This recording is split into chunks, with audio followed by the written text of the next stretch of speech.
बिस्मिल्लाहिर्रहमानिर्रहीम। अस्सलामुअलैकुम dear students, मैं बशीर अहमद मुबशर, आपका मैथमेटिक्स का टीचर। आज मैं आपको सेकंड ईयर की बुक में से यूनिट नंबर 2 स्टार्ट करवाऊंगा।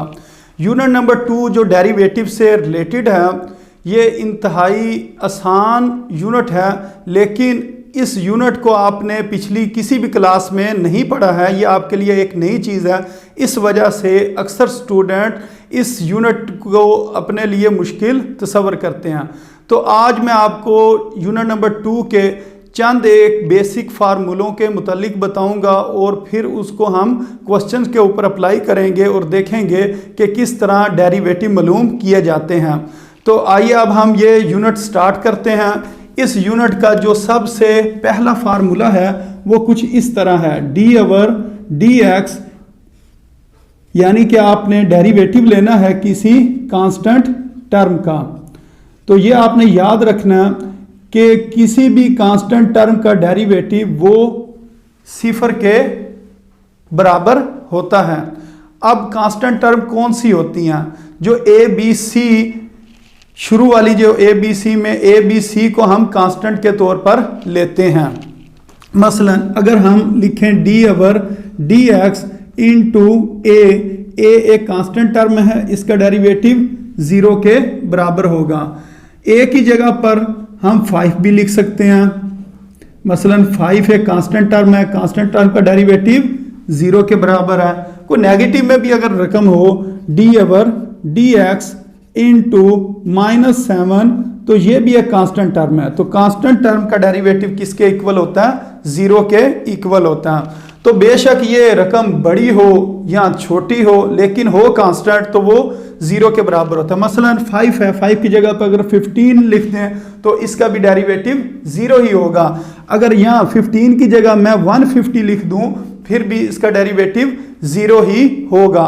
तो ये पहला फार्मूला। इसके बाद इससे अगले फार्मूले की तरफ आते हैं। अब हमने डेरिवेटिव लेना है x का विद रिस्पेक्ट टू x, यानी कि derivative of x with respect to x। अगर ये दोनों चीजें सेम हो, इधर भी x लिखा हो और इस जगह पर भी x लिखा हो, तो ये किसके इक्वल होगा? 1 के इक्वल होगा।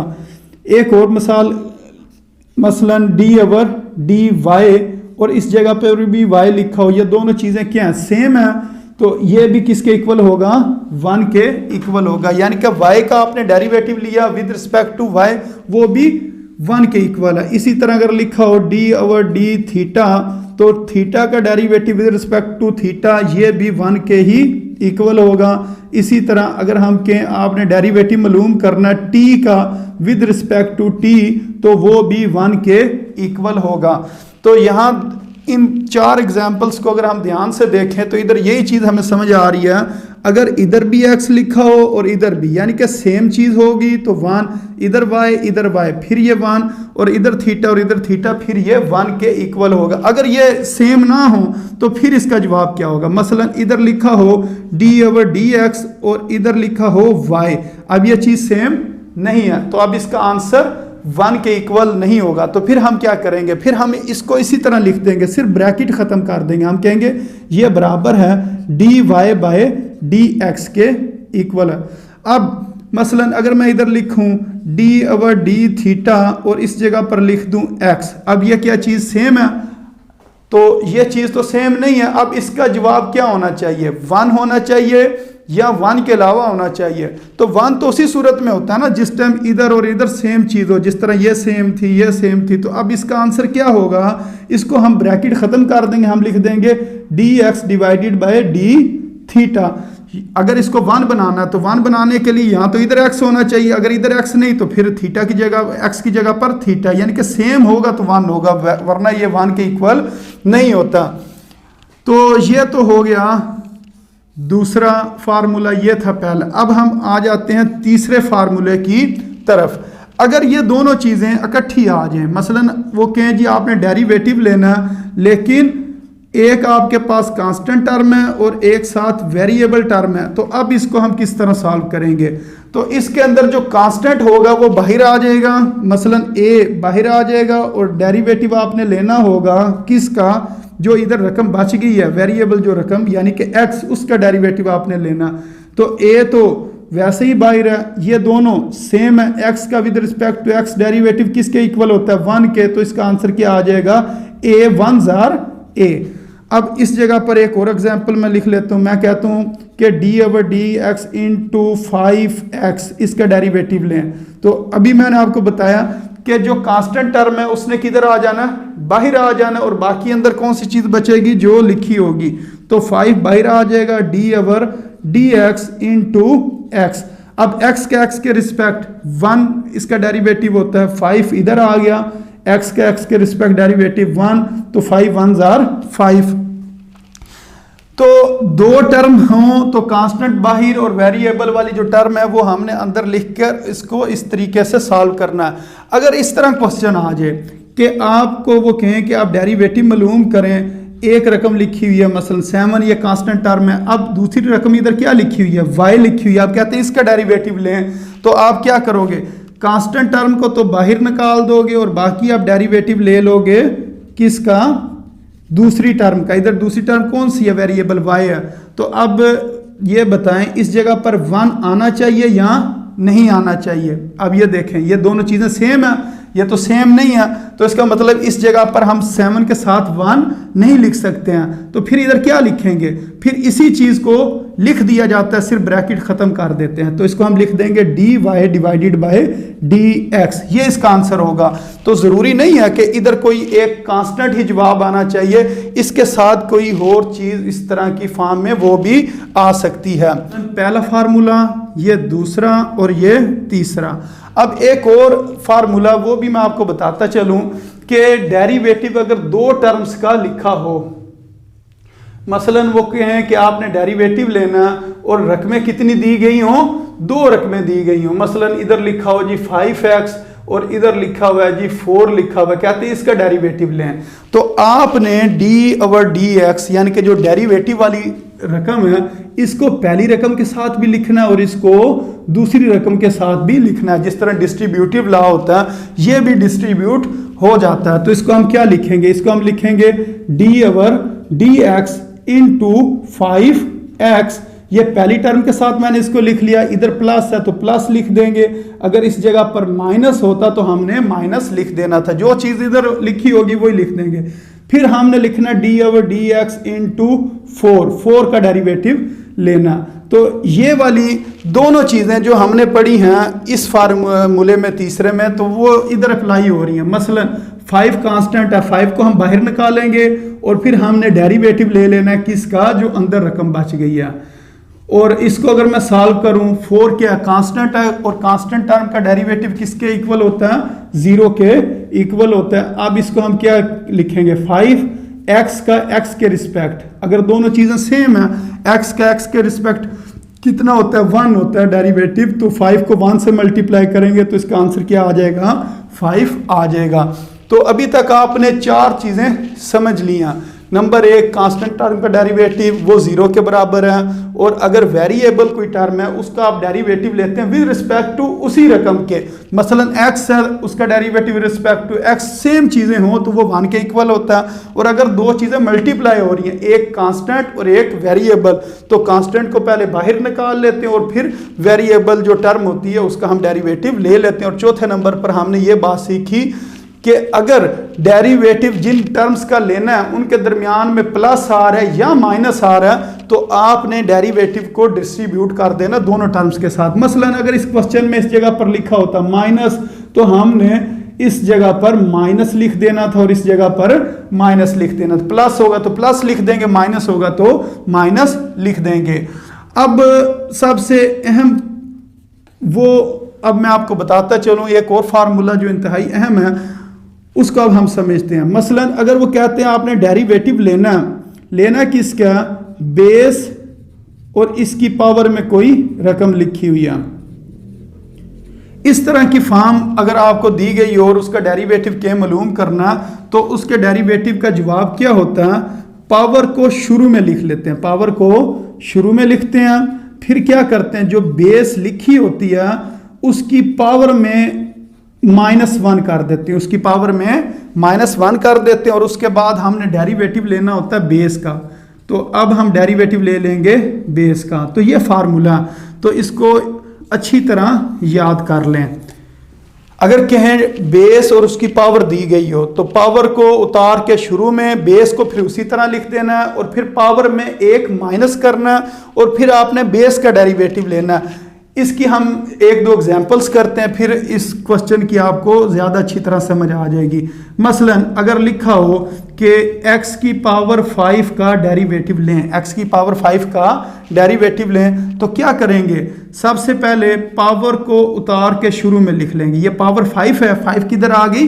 शुरू में। और फिर क्या करेंगे? उसकी पावर में 1 माइनस कर देंगे, यानी कि 5 उसकी पावर थी, उसको उसी तरह लिखना 5, लेकिन बीच में हमने -1 कर दिया और उसके बाद हमने क्या करना है? इसके बेस का डेरिवेटिव लेना है। तो बेस क्या? पावर के नीचे क्या लिखा हुआ? x, खाली x का डेरिवेटिव ले लेना।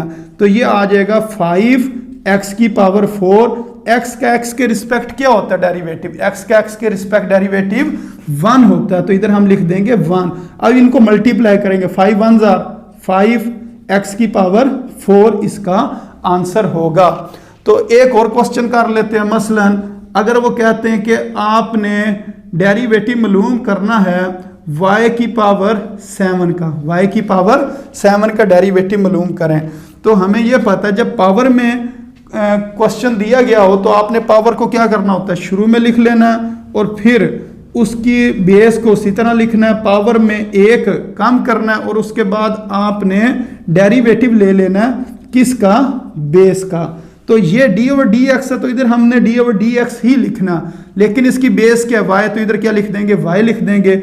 ये बन जाएगा 7y की पावर 6 और ये चीज़ 1 के इक्वल नहीं होगी क्योंकि ये y है और ये x है। एक चीज़ y हो और एक चीज़ साथ x लिखी हो तो उसको हम क्या लिखते हैं? dy/dx, सिर्फ ब्रैकेट ख़त्म करते हैं, तो इसका ये जवाब आ जाएगा dy/dx। तो ये 5 फार्मूले अगर आपको समझ आ गया तो फिर इसके बाद हम जो एक्सरसाइज नंबर 2.3 है इसके क्वेश्चंस को सॉल्व करते हैं। इसका जो एक्सरसाइज का जो पहला क्वेश्चन है वो कुछ इस तरह है। वो कहते हैं कि आपने डेरिवेटिव लेना है। किस रकम का डेरिवेटिव लेना जी? x की 4 प्लस 2x की पावर 3 प्लस x की पावर 2, इसका डेरिवेटिव लें। तो इस क्वेश्चन को हम सॉल्व करते हैं। यह क्वेश्चन एक दफा हमने दोबारा लिख लिया, d/dx इंटू x की पावर 4 प्लस 2 इंटू x की पावर 3 प्लस x स्क्वायर। तो अब इसके ऊपर हमने कौन सा रूल लगाना है? सबसे पहले ये वाला रूल लगा देते हैं कि जो d/dx है उसको हमने तीनों जो टर्म्स हैं उसके साथ लिख देना। हम कहते हैं d/dx इंटू x की power 4 plus d/dx into 2 into x की power 3 plus d/dx into x square. अब इसके ऊपर और इसके ऊपर अगर हम चाहें तो पावर बेस की पावर वाला फार्मूला लग सकता है, लेकिन उससे पहले हम क्या कर लेते हैं? इसको सॉल्व कर लेते हैं। एक कांस्टेंट टर्म और एक वेरिएबल टर्म है, इन दोनों को मैं वैसे ही लिखने लगा हूं। अगले स्टेप में इकट्ठा इनको सॉल्व करेंगे। x की पावर 4 प्लस ये 2 कांस्टेंट है, ये बाहर आ जाएगा, d/dx इंटू x की power 3 plus d/dx into x की पावर 2। इसको और इसको मैंने सेम लिख दिया और ये 2 को मैंने बाहर निकाल दिया। अब इनके ऊपर मैंने पावर रूल लगाना। तो पावर रूल क्या कि जो पावर होती है वो उतर के शुरू में आ जाती है, फिर पावर में 1 कम करते हैं और फिर डेरिवेटिव लेते हैं किसका? बेस का। इधर बेस क्या? x है, तो इसके ऊपर पावर रूल लग गया। आगे लिखेंगे +2। अब ब्रैकेट लगा लेंगे, क्यों? इस चीज का हमने डेरिवेटिव लेना और फिर इस 2 ने आगे मल्टीप्लाई होना है, इस वजह से इधर मैंने ब्रैकेट लगा ली। तो पावर उतर के शुरू में पावर में 1 कम कर दिया और फिर हमने क्या करना? इसकी बेस का डेरिवेटिव लेना। इसकी बेस क्या? x है, x का हम डेरिवेटिव ले लेंगे। उसके बाद इसके ऊपर हम फार्मूला लगाते हैं, पावर उतर के शुरू में और पावर में 1 की कमी और फिर हमने इसकी बेस का डेरिवेटिव ले लिया। तो ये आ जाएगा 4x की पावर 3 d का यानी कि x का derivative with respect to x, ये किसके इक्वल होता है? 1 के इक्वल होता है। इधर हमने 1 लिख लिया प्लस 2 इंटू 3x की पावर 3 में से 1 माइनस करेंगे तो 2 आ जाएगा और x का डेरिवेटिव रिस्पेक्ट टू x वो 1 के इक्वल होता है, प्लस 2x की पावर 2 माइनस 1 आ जाएगा और x का विद रिस्पेक्ट टू x ये भी 1 के इक्वल आ जाएगा। ये बन जाएगा 4x की पावर 3 प्लस 2 3s आर 6 और 6 1s आर 6, तो 6x square plus 2 1s are 2 और x की पावर 1 हो तो x को x ही लिखेंगे, यानी कि x को कितनी बार लिखना, 1 बार लिखना। तो ये इस तरह ये इसका क्या है, आंसर है। तो अगर आप इस क्वेश्चन को देखें तो इसके अंदर हमने यही जो चीज़ें सीखी हैं, पावर रूल या डिस्ट्रीब्यूटिव वाला जो है और ये वाली जो है चीज़, ये 3 चीज़ें इस्तेमाल हुई हैं। हाँ जी, अब क्वेश्चन नंबर 2 जो है वो इधर मैं लिखता हूँ। क्वेश्चन नंबर 2 इस तरह दिया हुआ है जी, आपने डेरिवेटिव मालूम करना किस टर्म का, x की पावर -3 प्लस 2x की पावर -3/2 और प्लस 3 का डेरिवेटिव मालूम करें। ये दूसरा क्वेश्चन है। अब इस क्वेश्चन को हमने सॉल्व करना, तो क्या करेंगे, इस क्वेश्चन को एक दफ़ा दोबारा लिखेंगे, d/dx x की पावर -3 प्लस 2x की पावर -3/2 और प्लस 3। अब आप सोचें इस क्वेश्चन को किस तरह करेंगे, तो ये 3 टर्म्स हैं और बीच में प्लस भी लिखा हुआ, तो ये वाला जो फार्मूला ना ये लगेगा इसके ऊपर। d/dx डिस्ट्रीब्यूट होगा तीनों टर्म्स के साथ, तो इसको हम लिखेंगे d/dx इंटू एक्स की पावर -3 प्लस, अब ये दूसरी जो टर्म है इसके साथ भी d/dx आ जाएगा, 2x की पावर -3/2 प्लस d/dx इंटू 3। अब अगर देखा जाए इसके अंदर कांस्टेंट टर्म भी आ रही है और साथ वेरिएबल टर्म भी आ रही है, तो इसके लिए हम कौन सा फार्मूला इस्तेमाल करेंगे, ये तीसरे वाला, कि कांस्टेंट टर्म को बाहर निकाल लेंगे और बाकी जो टर्म है उसको हम उसी तरह लिख लेंगे। अभी इसके ऊपर मैं फार्मूला नहीं लगा रहा हूँ, इसको मैंने इसी तरह लिख दिया और इसका 2 जो है वो मैंने बाहर निकाला, d/dx इंटू एक्स की पावर -3/2 और ये कांस्टेंट टर्म का डेरिवेटिव किसके इक्वल होता है, इधर हमने पढ़ा था कि कांस्टेंट टर्म का डेरिवेटिव वो 0 के इक्वल होता है, तो इधर हम ये लिख देते हैं। अब इसके ऊपर हमने पावर रूल लगाना है इधर और इधर, क्यों, बेस की पावर लिखी हुई है, तो पावर रूल के मुताबिक जो ये वाला है कि पावर उतर के शुरू में आ जाती है, बेस को उसी तरह लिखते हैं, पावर में 1 की कमी करते हैं और फिर बेस का डेरिवेटिव लेते हैं। इसकी पावर क्या, -3 शुरू में आ गया, फिर बेस को उसी तरह लिख दिया, फिर इसकी पावर में 1 की कमी करेंगे और उसके बाद हम इसके बेस का डेरिवेटिव ले लेंगे, तो इसके ऊपर हमने ये पावर रूल लगा दिया। उसके बाद प्लस 2 और इसका डेरिवेटिव लेना, तो इधर मैं ब्रैकेट लगा लेता हूँ, तो इसको हम लिखेंगे x की पावर -3/2 को हम शुरू में लिख लेंगे और फिर इसकी पावर में हमने 1 की कमी करनी है और फिर हमने इसके बेस का डेरिवेटिव ले लेना, तो ये हमारे पास आ जाएगा -3x की पावर -4 इंटू 1 और ये 2 इस 2 के साथ कैंसिल हो जाएगा, प्लस माइनस 3x की पावर। अब इसको सॉल्व कर लेते हैं, यानी कि इसका क्या आंसर आएगा, -3/2 -1, तो इसके एलसीएम 2 आ गया, -3 और -2 और -5/2, तो इसका आंसर आ जाएगा -5/2 और x के रिस्पेक्ट डेरिवेटिव वो 1 के इक्वल होता है। ये हमारे पास आ जाएगा -3x की पावर -4 -3x की पावर -5/2, तो ये इसका आंसर है। इन क्वेश्चन को हम इस तरीके से सॉल्व करते हैं। उम्मीद है स्टूडेंट्स आपको आज के लेक्चर की समझ आ गई होगी और अब मैंने आपके लिए कुछ प्रैक्टिस क्वेश्चंस लिखे हैं, तो अब आपने इन 3 क्वेश्चंस की प्रैक्टिस करनी है। इन क्वेश्चंस के ऊपर ये जो बॉक्सेस मैंने बनाए हुए हैं, ये जो फार्मूले हैं, इन फार्मूलों को इन्हीं के ऊपर क्वेश्चंस के ऊपर अप्लाई करें और इन क्वेश्चंस को सॉल्व करें और इसके अलावा भी कुछ आप अपने पास से क्वेश्चन लिखकर इन क्वेश्चंस की प्रैक्टिस करें। इंशाल्लाह नेक्स्ट लेक्चर में मज़ीद क्वेश्चन के साथ दोबारा हाज़िर होंगे। अस्सलामु अलैकुम वरहमतुल्लाहि वबरकातुहू।